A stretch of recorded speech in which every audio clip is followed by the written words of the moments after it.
ready? Here we go. In season, out of season. Teaching the word to my sisters. This is what Call for Wisdom is about. You're not ready? I'm sorry. Polygyny is here. You gotta get ready for marriage, for love, for fruit. Here we go, sisters. Tap that Bible. Here we go. Getting our hearts ready with wisdom from the Ruach. Yeah? And if you don't like it, stuff it. It's here.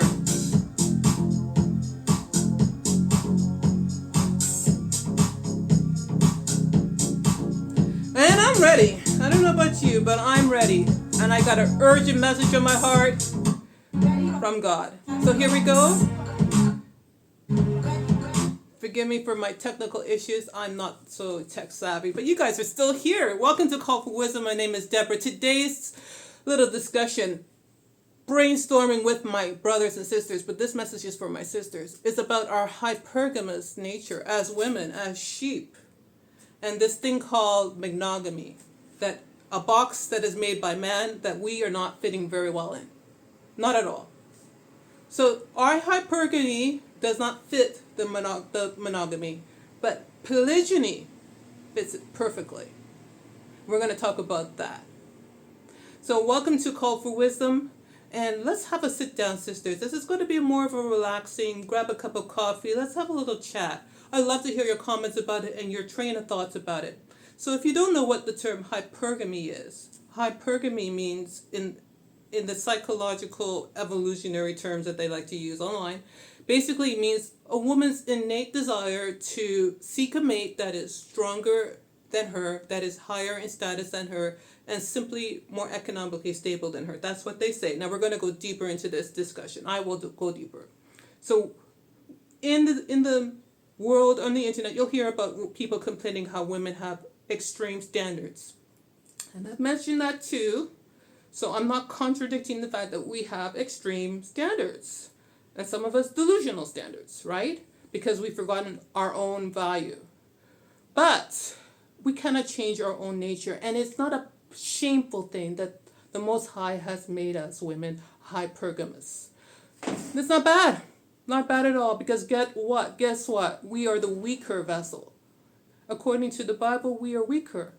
And when we use the imagery of sheep are vulnerable. Sheep naturally want something, a shepherd. Number one, we want a shepherd. We're not looking for a boyfriend. There's a lot of men out there. A lot of men. And there's a lot of women out there. Women. But they're not wives. Right? So the shepherd is looking for the sheep, and the sheep is looking for the shepherd. We are looking because we need each other. But sometimes we come across the general flock of people that are not necessarily compatible because they're not shepherds. Just because I'm referring to men in general as shepherds, it doesn't mean everyone is a shepherd.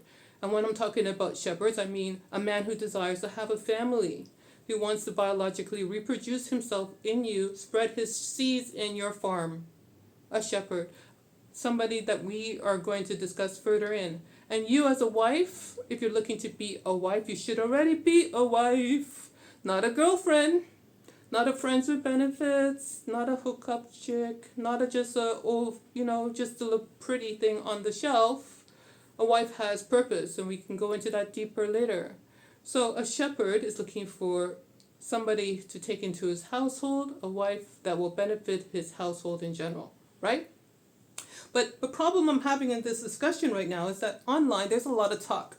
A lot of talk about women being hypergamous as if it's a bad thing, number one. And number two, as if a man himself has no limitations. He can go around and spread his seed everywhere else, but unless he sticks to only one wife, like committed to only wife, everything else is wrong. And even the world is saying that.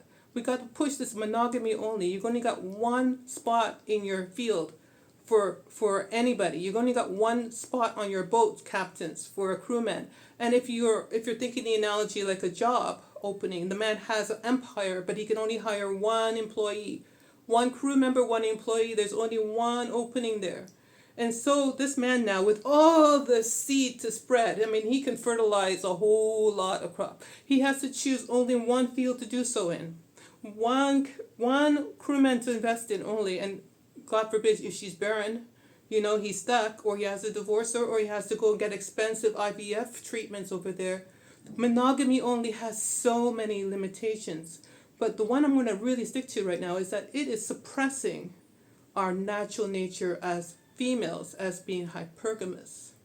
And I also think it's suppressing the natural nature of a man to be a shepherd, to have a lot of seed. God didn't make him with all this seed for him to be limited to one field. Doesn't matter if we like it, ready or not. This is a brand new breaking talk. I know that, sisters. I know that the world is not ready for it. I'm probably ahead of it time when I'm talking about females talking about it. You're used to having Muslims talk about it, but I'm not a Muslim. I'm a Yah-fearing believer who follows the Torah being the first 5 books of the Bible. I don't ascribe to any denomination, right? This is according to the book called the Bible and to the Torah that we're going by. And there's no scriptures in here that prohibit a man from having more than one wife. A shepherd is not limited to more than one sheep, not at all. And these are the terms that the Bible uses. And therefore, when David had many wives, I think he had 17, he was not condemned for the fact that he had many wives. As a matter of fact, the Lord blessed him with the wives of his successor, like he succeeded. And he got the wives of Saul when he took over the throne. And then he got blessed with more. And then the only rebuke that David had in the Bible pertaining to his marriage and his relationship is when he went out of the law and took somebody else's property, somebody else's sheep, which is Bathsheba. And Bathsheba belonged to a poor man. She was the one little sheep that this poor man had. And David went and took that for himself. That is stealing, that is coveting, that is adultery. And he took that one that belonged to somebody else as his. And therefore he got rebuked for that, because that is a sin.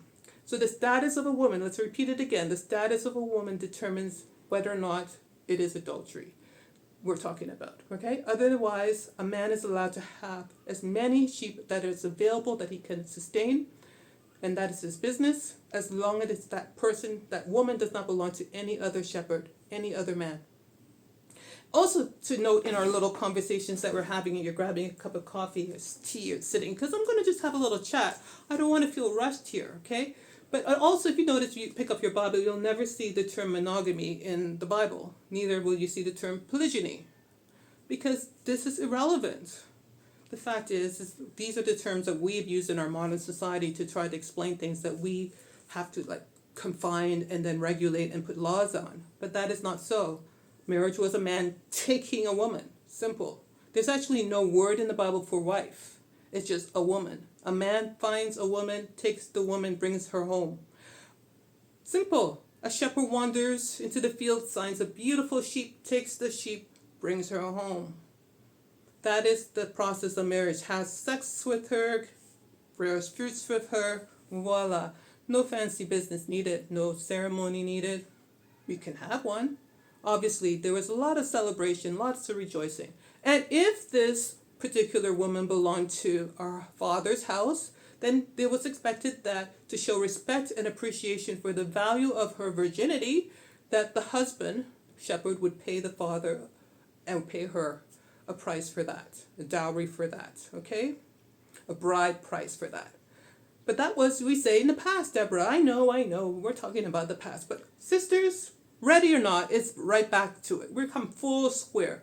For those of you who have come and the Lord has opened your eyes towards the Word of God, that the commandments have not been erased, that Yeshua didn't die, Jesus didn't die on the cross for us to throw this book away.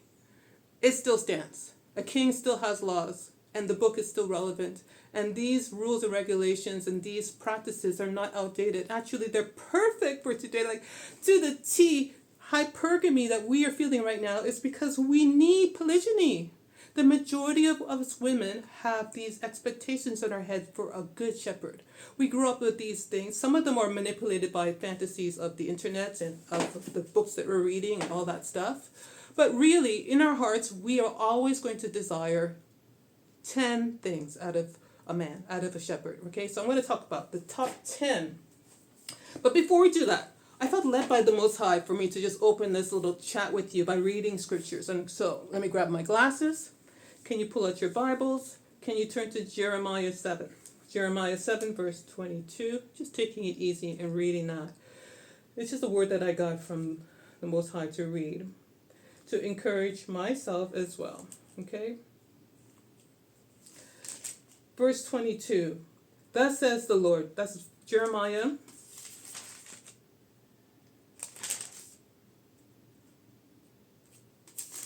Just one second. Jeremiah 7, verse 22. For I did not speak to your fathers or command them in the day that I brought them out of the land of Egypt concerning burnt offerings and sacrifices.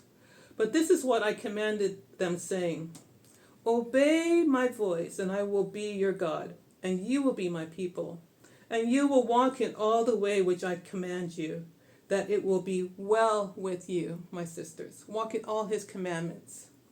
Yet they did not obey or incline their ears, but walked in their own counsel, and in the stubbornness of their evil heart, and went backwards and not forwards. The Lord wants us to progress. I know that the world has been practicing monogamy forever. I know that we also have been going to church on Sundays and forgot about the Sabbath. I know we're still eating pork and all that other garbage that the law has said in the book we shouldn't be eating. But let's start little by little and going back to the Word of God, obeying the principles of the Most High, because they're good for us. They're for our benefits. Let's read that again. Verse 24. Yet they did not obey or incline their ears, but walked in their own counsel, that is, in your own thoughts, and in the stubbornness of their evil hearts. Boy, are we stubborn. And they went backwards and not forwards. Verse 25. Since the day that your fathers came out of the land of Egypt until this day, I have sent you many servants and prophets, daily rising up early and sending them. I feel like I'm trying to do this with you all. Yet they did not listen to me or incline their ears, but stiffened their necks, and they did more evil than their fathers. Sisters, let's not stiffen our necks. Let's ask the Most High to soften us up, soften our hearts, soften us so that we can be moldable towards the image of the great shepherd, which is Yeshua. Because like I said before, women are very much moldable. We are sheep. We can be molded to his image, and we can be softened. Our hearts can be softened so that we bear fruits, spiritually as well as physically. Change our personalities, change who we are, but also our way of thinking, because we are far advanced, further than the world. The world is saying, Deborah, stop talking about polygyny. That's a thing of the past. Mind you, around 80, I think it's over 80% of the world's population practice polygyny. It was just recently that this whole monogamy indoctrination has come apart. But through human existence, polygyny was always acceptable and always an option. A man can choose his option to be single, to be an eunuch. He can choose to have one wife. He can choose to have two. He can choose to have 3, 4, 5, 6. It just keeps on going. It's up to his decision based on his capacity, right? And it's not up to us. But there was no limitation set by the Most High, and therefore, there was no limitations put in here, right? Oh, there's so much to learn. But we are still sheep, women. We still long for certain things. We are still hypergamous. That's my bell. So when I'm talking about hypergamy, I personally had to reflect on myself and the clients that I deal with and my understanding of female nature. And I've come up with the top 10 hypergamous needs that we desire instinctively, right? And not on the list will be the superficial ones that we tell ourselves, which are lies. The superficial ones mean, I wanted to be spiritually high. Yeah, that's not true. I wanted to be emotionally available. Yeah, right. You don't care. Really, you don't care. You wanted to be empathetic. Not true. You don't care. Communication skills, a lot of complaining about that. But when it really comes to choosing a man, it's like after the fact, you're complaining about communication. It's not top on the list at all, right? Yes, he needs to be able to communicate, but he speaks his language. He speaks like a man, not like a woman. I'm communicating in womanese. therefore you understand me. But when the man says the exact same thing in his tone of voice, with his even more direct, you think I'm direct? Let a man really speak to you. You don't like that. You don't like that at all. And that's why you also don't like the Word of God, because it's actually written by men. And it is very direct. I just read Jeremiah, right? Very direct. And sometimes that is hard for us women. And so we say that we want that top on our needs, but that's not top on our needs. Hypergamy means that what are we looking for in a shepherd? What do we instinctively desire is always higher than who we are. So top 10 things. Number 1, we want him to be a shepherd, right? He has to be a shepherd. Therefore, I'm not talking about the boyfriend. And the world likes to do that. They're confusing it. When I listen to the manosphere, they confuse what the hypergamous needs of a woman towards dating. I'm not talking about what you're looking for a hookup, or what you're looking for a dinner date. This is not what I'm talking about. I'm talking about what you're looking for to get into his house, under his shelter, to be his wife. Number 1, he has to be a shepherd, right? And what is a shepherd? Somebody who desires to tend sheep. What is a farmer? Somebody who wants to actually reproduce, right? He has to be a shepherd. And a shepherd is instinctively protective of his sheep. Instinctively, right? So that goes hand in hand. Being a shepherd and being a protector. There's no shepherd, a real shepherd, who is not protective of his sheep. Number 2, we want that in it. We want to see that protection. So you want to see those characteristics in the man, that he wants to cover you in some sense. Like I go out and he's standing by the side of the road because he doesn't want me to be hit. Or he's protective in the sense that the way I dress, he's like, you know what, you might want to change that outfit because you're looking like, you might attract attention that he doesn't want you to get because it might be dangerous. He'll ask you if you got home safely.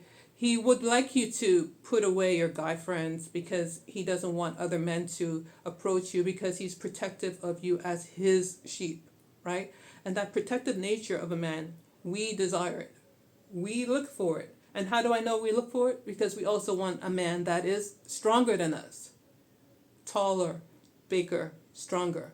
Therefore, the request for a 6-pack, right? We talk about 6-packs because we want strength in a man. We talk about height because I want to look smaller than him. I'm already tall. I'm 5'10".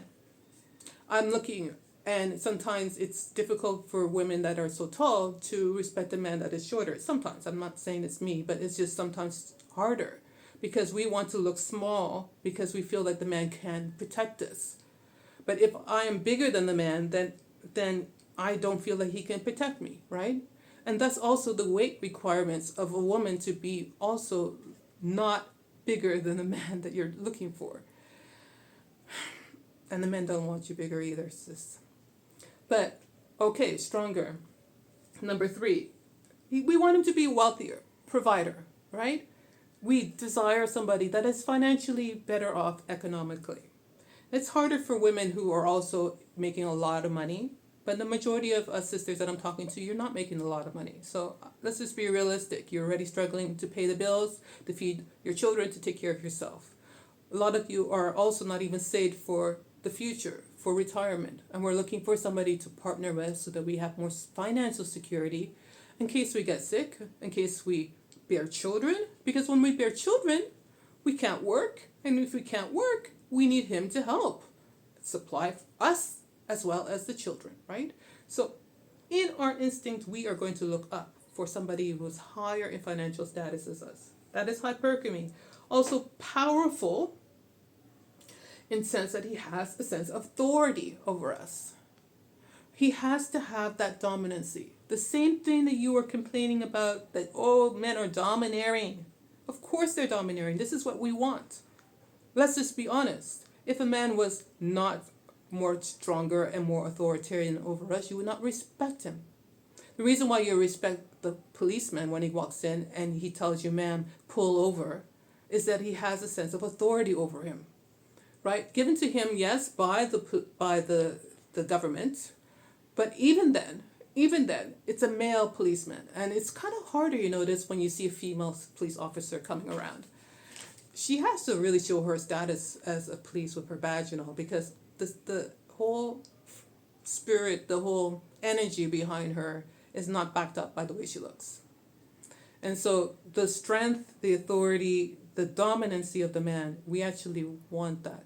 Now, if you're questioning that, ask yourself the men that you dated before. Did they have that over you? And I'm not talking about battering you over the head. No, let's not go that far. I'm not talking about beating you up and all that. This is a worldly talk. Sisters, you and I are talking rational here. Rational. So when my father had authority over me, I felt secure. Because when he told me, Deborah, quiet, I quieted down. And it came to a point that when I was around 11, he didn't have to say anything to me. He just gave me the look. And I would be so crying. I'd be tears. I'd hush up because I knew I was in trouble. He had that kind of authority over me that were, at that time, through the years, reinforced that he didn't have to even say anything. It just was in him. And these kind of things we are longing for. We are looking for. As women, hypergamous nature, the power, the authority over us, the strength over us, the protector value over us. He has to be a shepherd. He also needs to be smarter than us, dare I say. Can I say the secret things out loud? Because sisters, I know you don't want me to say that because you think that the man is your intellectual equal. And sometimes in some things you are. In many topics, I think I could be. But generally speaking, when it comes to women, I'm just telling you here, I want my shepherd. I want a shepherd that knows women, that knows his job as a shepherd. A shepherd should know sheep. If a shepherd doesn't know sheep, he has no place as being a shepherd yet. He has to grow into that, right? So a young man, when he's 18 to 25, he's not yet a shepherd because he doesn't know how to farm. He doesn't know how to raise sheep. He doesn't know women. And a good man at this stage, we want him to know us so well that we cannot manipulate him. I can't beta test him. I can try, but he knows when to cut me off and put me in place because he has authority. And he can see it coming. And he's smarter in that sense. He's smarter when it comes to his field, and his field is housing, raising the house. He knows about headship over his household. He knows to be the king of his castle. He knows how to run his corporation. He knows how to be a captain of the boat. In that sense, he is 100% smarter because he is the captain of the boat, right? And this is what I'm trying to tell you about. Smarter in this sense, right? Of course, I'm not talking about he needs to know algebra better than you and he needs to know mechanics better than you, which is hardly unlikely. He probably knows how to fix a car better than you. But the whole point is not that. He needs to know women better than you. I'm talking to you because hopefully the men understand. No offense there, brothers. You guys study it up, right? Study it up. Be smarter because women are longing for that. And then the next two I got going here is that we, in our hypergamous nature, are desiring a more sexually desirable man. We are desiring the man that other women desire, in the bed and outside the bed. I mean, when our girlfriends say, boy, I just saw a really hot guy over there.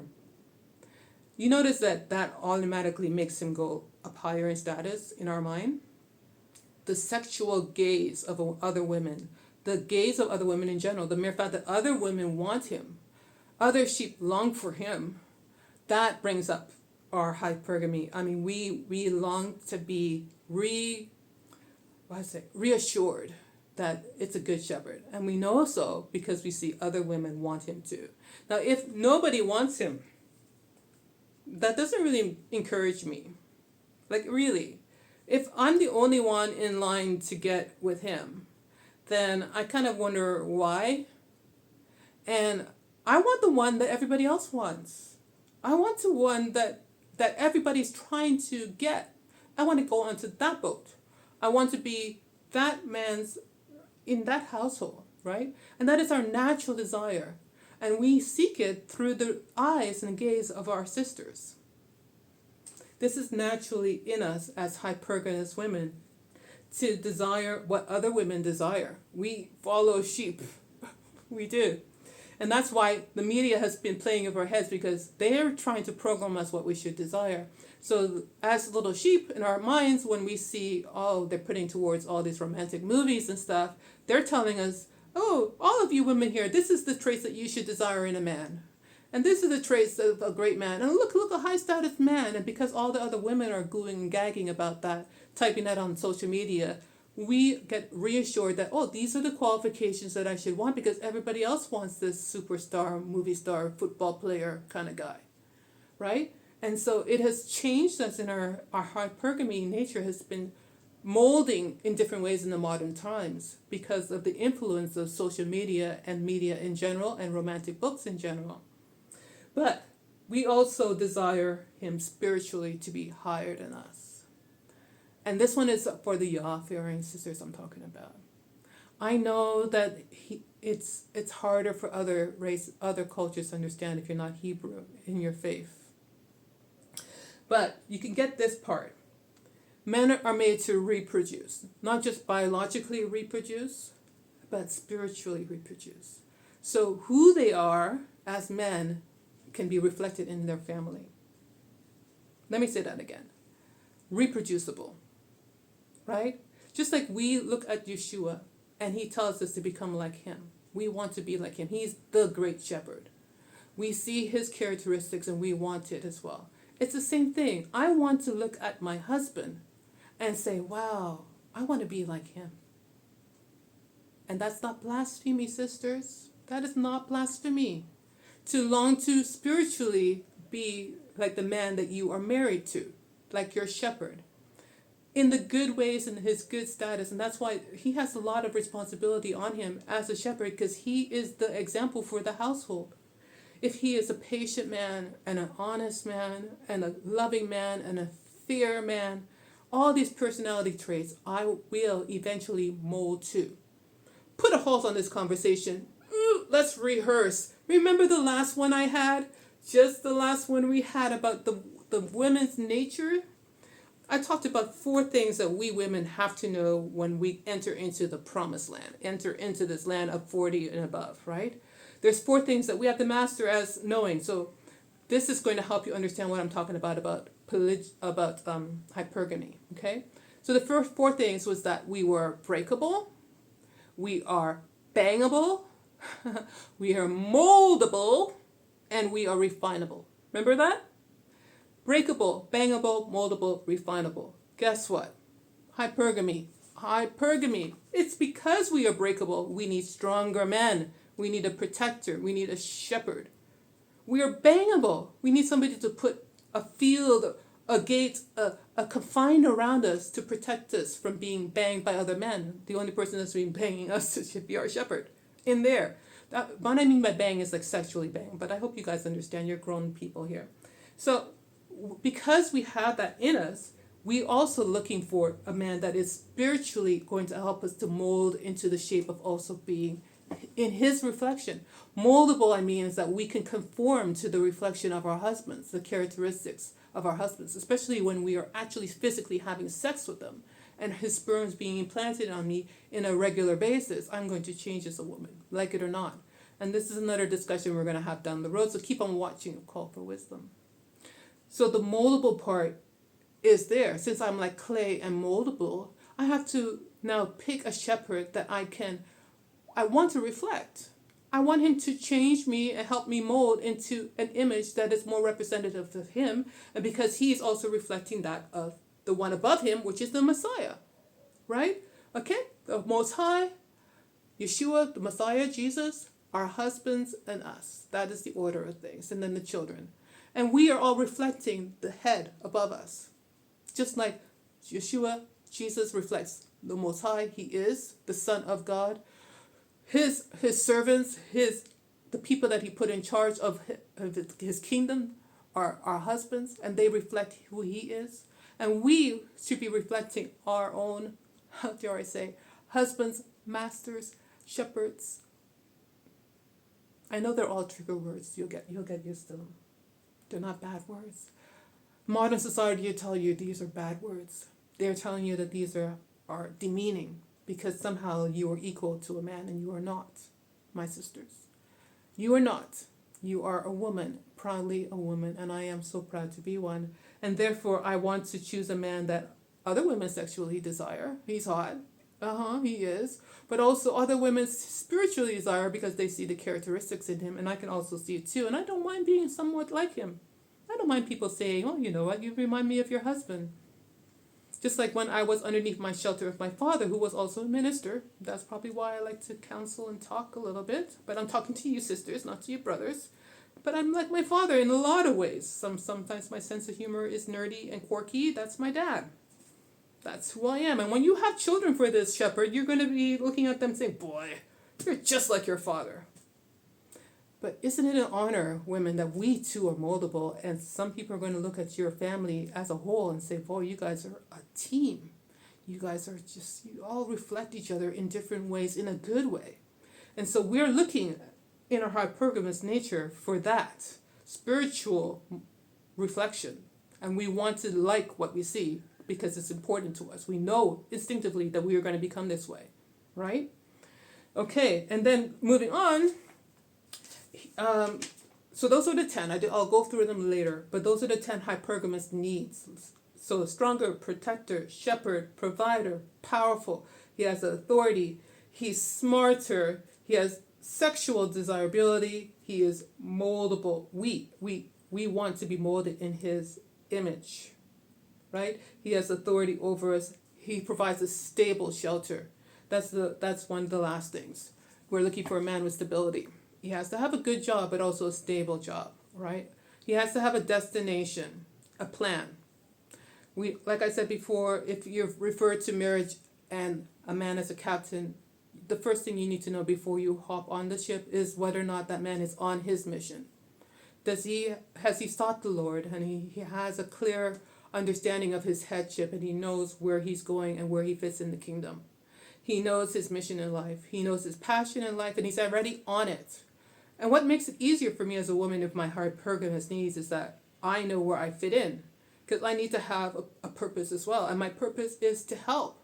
But if I don't know what I'm going to help with, because this man is off mission and he's not doing anything, then it makes it really hard for me to follow a shepherd that doesn't have a stable field to go into, right? He has to have a stable field for me to feel secure in, but he also has to be managing that already, and it's secure. And he has a mission, and he's busy doing do. That's what Adam was busy farming. He was busy ruling already when Most High sent him Eve to help in what he was already doing, right? So our hypergamous needs, all these needs have to be met. All 10 of them. There's a lot. And I'm sure you all can add more, but I'm just talking about the top 10. And as I've observed in my observation as a woman, and now I'm in my 50s, it's been a while of an observation. You can say that I'm wrong, maybe you think that I'm missing something. Please leave a comment. Leave a comment, like, so, if you feel like this is giving you any value, I've just started, you can subscribe. But I'm not really going to ask you for that because I've just started and you got to test me out too.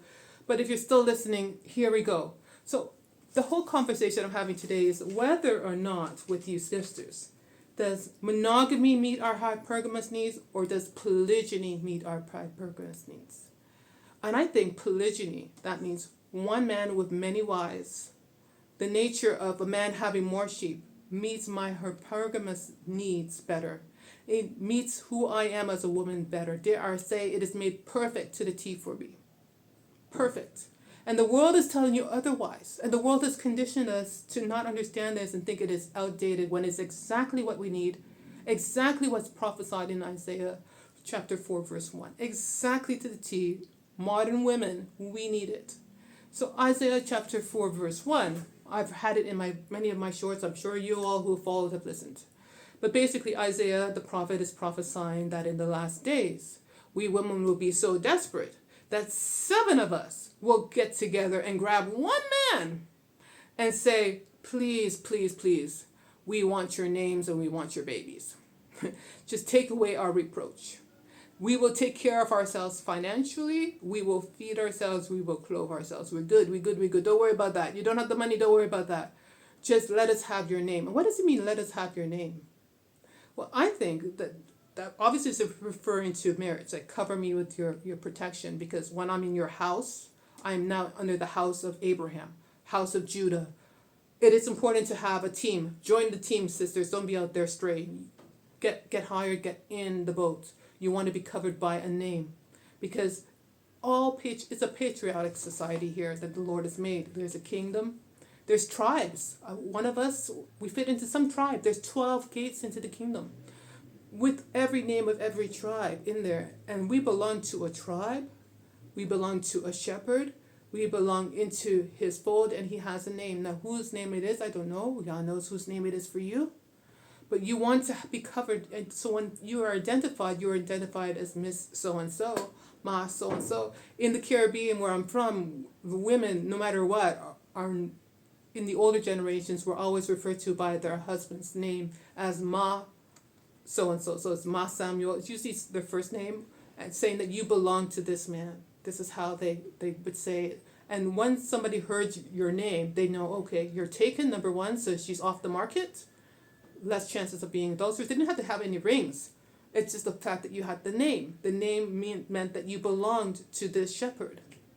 And we want that name to cover us. Now, if this name comes along with a high status because he meets so much of these hypergamous needs, then that raises our protection even more. Because if I tell you that I belong to the king, or I told you I belong to a lower shepherd, it kind of, the reputation part is there.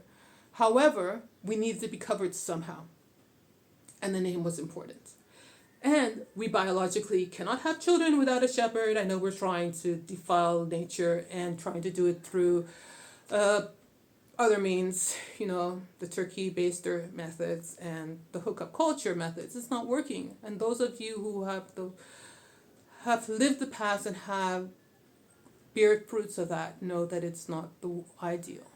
Being a single mother and not having the coverage of a permanent shepherd in your life is not what the Most High had set up for your hypergamous needs. You needed a secure environment, right? So, monogamy, what's the problem with monogamy? Well, the monogamy part is obvious. It limits us to only one job opening per shepherd. It limits us both the man and the female. Now, since I'm talking about us sisters, I'm going to focus mostly on us. But when you think about the hypergamy, our needs, well, we have high standards. Yeah, we have high standards. But with our high standards, I want all this. But there's very few shepherds out there. And if all 5 of the shepherds that are out there, let's just say, out of 1,000 men, there's only 5 shepherds. And out of the 5 shepherds that I see in my community that I can actually physically touch, well, guess what? He meets all 5 of them meets my criteria, but all 5 of them also have a wife. All 5 of them have already been taken. According to monogamy, he's only allowed one opening for his kingdom. He's only allowed one wife. And therefore, I'm looking now at this, and it has limited me, because now I have to, according to the world, lower my standards, because I'm picking not even shepherds. This is what I'm trying to get in your head. Now I'm dating men. Now we have a dating market. What are we doing with a dating market in 2024? This is how bad we are. We should not be dating, sis. Leave the dating for the little teenagers. And even then, I don't even want a teenage daughter of mine to be dating. Why? Because that's just, playing around so she can lose her virginity for really, really cheap. And this is what's going to happen eventually. But we'll talk about why I think dating is not a great idea. Okay, but at this point, we're aiming for shepherds, not for just, interviews. I don't need a whole long of interviews. I want a shepherd. And if there's only 5 of them out of 1,000, that is a gem. And that's why the whole point of the complaining is that there's so few. There's so few because this is the way the Most High made it. Men are rare and women are rare. A good wife, is rare. A man who finds a good wife finds a rare thing. So stop complaining about all the bad rubble out there. If you're looking for a gem, you got to dig through a lot of dirt. And if you're looking for a good shepherd, you got to stop looking for men. Look for a man who's already a shepherd. And thus the polygyny aspect of it, that in this conversation. When a man is already a shepherd, I can see he's obviously a shepherd. He obviously has a wife. Let's just say in my scenario, sisters, that there's only 5 good men out there. You still with me? All 5 of them. All 5 of them have a wife. I know they're good because I'm observing the wife. I've been checking her out for a long time. She's still with him. And I can see that he's a good shepherd because he has a family. I can see how he's been treating his children, how he's been running his household. I have been observing that this man here qualifies for all my hypergamous needs. He fits it to the bill. But I have to now decide where I stand, because monogamy only has limited it and made it suppressed me. So I can now only choose among the men, not the husbands. And this is a big problem, this limitation of women forced to be who we're not, forced to so-called lower our standards in that way, right? Now, when I was talking in the past about lowering standards of your fields, I was saying about your irrational ideas of who you are. But I wasn't talking about hypergamy. Now we're talking about hypergamy, what you're looking for in a man.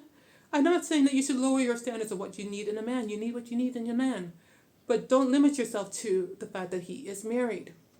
I said it. I know. I am not for monogamy. I think that the Lord has always allowed a man to have more than one sheep. He himself has more than one sheep. He runs many fields as a farmer. He has flock everywhere. Okay? So in that sense, that is not working for us. The next thing is that it's not healthy because we have unhealthy competition. So my problem with my monogamy clashing with my hypergamous needs to talk is that it makes me more unhealthily in my competition. Now let's be honest, sisters. A little bit of competition is good. We can handle a little, right? But we're not made to be fighting each other. We are not made this way. We are gentle creatures. We are breakable. We are bangable. We can be crushed. So if there is only one job position in this man's life, one position called monogamy, only one wife, then we're going to be mashing each other to get into that field. Because there's only one job opportunity. And the things we do to each other is not right. We lie. We lie. We cheat on each other in the sense that we are not faithful to our friendships. All of a sudden, I want your boyfriend too. I want this. And so I will not be treating you nice because I want to sabotage your relationship with that shepherd because I want him. And there's only one position in his life. So I'm going to try to kick you out no matter what I do. So we covet. Notice it's the 10 Commandments. We want something our sister has. And we will do anything to get it in unholy, unrighteous ways. We lie. We treacherously say things about each other. We have words like slut shaming that are not right for each other, calling each other all kinds of names. And I in a sense, I joke around about 3 or 4s, but not in that context of competition. If you want to get into the man's field, the way to get in is not to criticize his current first wife. Not at all. Try not to fall into that temptation. And if you have, let's all ask the Lord to forgive us, even in our hearts, even if you didn't voice it, but you're looking over there and you're coveting and you're envious in the wrong way. That competition is not good for you. And this is what monogamy has forced us to do. But it has come to the point now that not only are we shame bashing and doing all kinds of manipulation within our sisterhoods, that we have lost genuine love for each other as sisters. And that breaks my heart because we as sisters are social creatures. More than the men, we naturally are supposed to be cherishing and nurturing, and we're supposed to love each other, man. We're supposed to love to just hang out with each other. We're supposed to want the best for our sisters. And it breaks my heart that we are competing against each other for the one little shepherd when we're supposed to be sharing. We like equity. In our nature, if we have 10 children, we want all these 10 children to all have a piece of bread. We don't want any of them to starve. So in our nature, we are more kinder than what the world is trying to make us to be. And the world is shaping us to be really, really bad women. Really cruel, wicked women. Jealousy is killing us. Jealousy is ripping us apart. We are going to kill another woman for that one shepherd. We're going to mash her up with our words. We're going to covet her. We're going to physically do things to her. You see the street fighting over one little shepherd? You see what's going on? And usually it's not even over a shepherd, it's over a man. Not even a shepherd. That's how bad we are. And now we're going down to the point of being 304s. Because how did that happen? Well, it's obvious. Because of the competition to get in, we're not even asking the shepherd what he requires to get in. We're assuming, because again, we follow sheep. We're sheep. We follow the other one. Well, one tried to get in by having sex. And then 2 tried to get in by having sex. And neither one succeeded, by the way. But they thought the less clothes they have, the more likely they are to be permanently put into his field, which is not true. So the sheep started, sharing themselves on the road, literally sharing themselves, taking off all the nice wool, and they're naked, and they're even more vulnerable, and now we're acting like 304s, giving it away for free, all in the attempts to compete for that one opening called wife. And real shepherds are not attracted to 304 behavior. As a matter of fact, it's just disgusting. But remember what I said before about the nature of women that we should know in our promised land years is that we are bangable. Doesn't matter what. A man will hit that up. He will have sex with you, but he will not take you in to his field. He will not protect you like a shepherd. He will have sex with you, but he will not claim you as his field. He will have sex with you, but he will not take you on his boat. So the mere fact that you are bangable by nature, no matter what size you are, unless you're dirt ugly, a man will sex you up, right? And that part of it is so important because now we're competing with our bodies, with our sisters, for how sexy we can be and how much fun we can be in bed, and defeating the purpose because it doesn't get us into his shelter. And I heard this psychologist online, one I really respect because he has great points that I've learned a lot from him, but he's lacking the salt of the word. And he said, like everybody says, like why buy the cow when the milk is free, right? So we know that sex is free now, so no man is committing to marriage. And you know what his solution was? And you probably heard, and you probably know who I'm talking about. His solution for us sisters or for us women was that we should try to make our milk the most creamiest milk possible. I can't say it like him because I like the way he says it. You got to be the most delicious, creamiest milk possible. Yeah, make it, Otherwise, he won't take you in. But sisters, let me tell you, that's a lie. He does not know in that point you are wrong. It doesn't matter how creamy and fluffy my milk is. It doesn't make the farmer buy the cow. That is a lie. He can still not commit to you whatsoever. It's great to have a sexy body. It's great to be great in bed. That is not the point. But first, get yourself inside. Stop trying to do it outside and competing with the other women for the quality of your milk. It makes no difference when milk is free. And trust me, if a man is hungry, it doesn't matter if he's drinking cold milk, he's drinking an iced latte, he don't care. It's hot, he don't care. He will drink it. It's available. And you can try to make it more fluffy all you want. He will drink it outside at Starbucks. Outside of the cafe, he will not be taking you home. He will be drinking it. So, but don't listen to that silly advice. It's not about trying to be more sexy or better in bed. That will not make a man keep you, right? But because we're only having one job opportunity here into his field, we are competing to be hoes. And because we're competing to be 304s, look at us now. The market has crashed. Voila. Congratulations. This is what the world wanted. This is what the enemy wanted. This is not what we wanted. No, this is not at all what we wanted. And this is where we are. And I blame a lot of it on the monogamy only, because there's only one job position. Now let's say there was another job position. Actually, probably 3, maybe 4. Depends on the man, right? Depends on the shepherd. But the mere fact that we know that there's more, it changes our perspective on this. We no longer have to compete with each other. But you heard I said, we no longer have to fight and jump over each other and bang each other up. We can lovingly support each other and throw in our bids for inside. But guess what? Because there's already a previous sheep in the pen, I have now a better idea about what that job position entails. Now, remember, the goal here is to get married, right? Not talking about dating. So, hypergamy, my desire to have the best shepherd, when it is polygyny, the gate is open, more are allowed. That automatically now makes me say, okay, the shepherd is meeting my needs. Remember, there's only 5 in my scenario. He's meeting my needs. Let me see out of the 5 who's going to allow me in. How do I know? Well, I'm going to first ask the man, what's the requirements to get in? Literally ask him. That's what your father used to do, right? Find out about him. What is he looking for? have the respect to ask a man, what is it he would like to see in a woman?